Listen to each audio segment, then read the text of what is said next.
Second morning in Hundar. We are back on the road.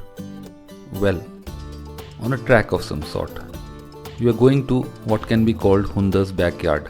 Beyond the sand dunes to the forest of stunted seabuckthorn trees. This thorny world is where the Bactrian camels, unique to Nubra Valley in India, spend their time foraging in winter. This is their me time, away from the travails of taking tourists around in summer. In winter, these over 7 foot tall, double-humped creatures eat and breed. We today are getting an opportunity to take a peep into their private life.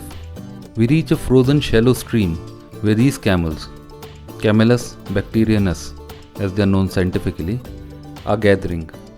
They are being brought here by the owners and handlers. Of more than 200 camels in Hundar, about 70 to 80 are here today. They look at us blankly, as camels are prone to do, through their double row of long eyelashes that prevent sand and dust to enter their eyes during storms.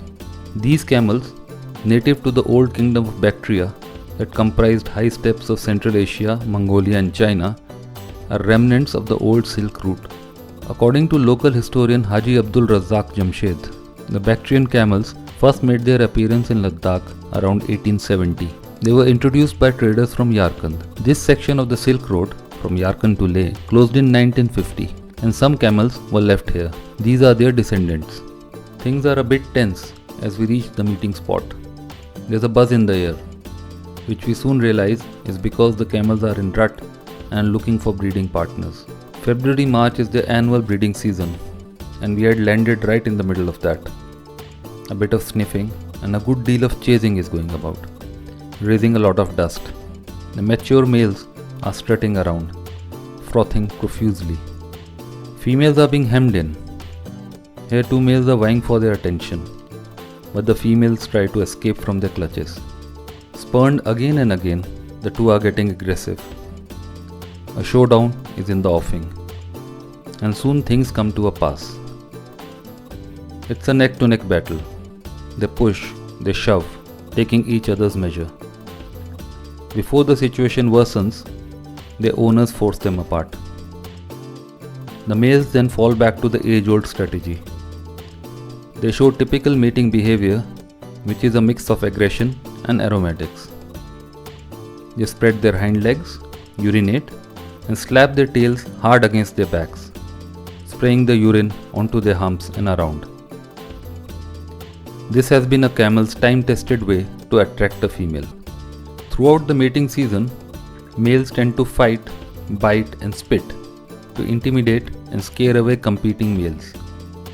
The fights sometimes can become extremely violent.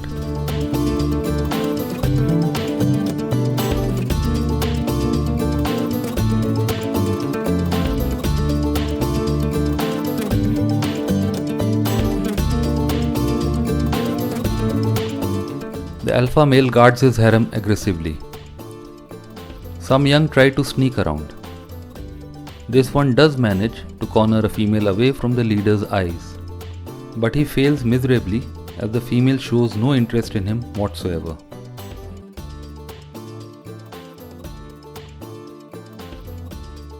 The couple here though has come to an agreement.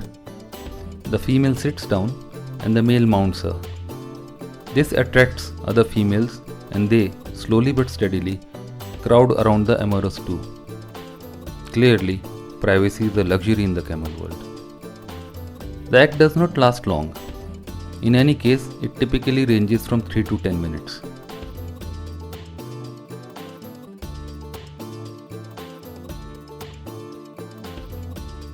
This couple has successfully breached the lower range. A calf, or two if the luck holds, may take birth 15 months later. Hours slip by quickly in this fascinating world. It seems as if in a matter of minutes. Only when Iqbal Bhai signals to us, we realize we had intruded enough into the camel's private world. Chastened, we decide to move away quietly. Chastened, yet excited at a day well spent.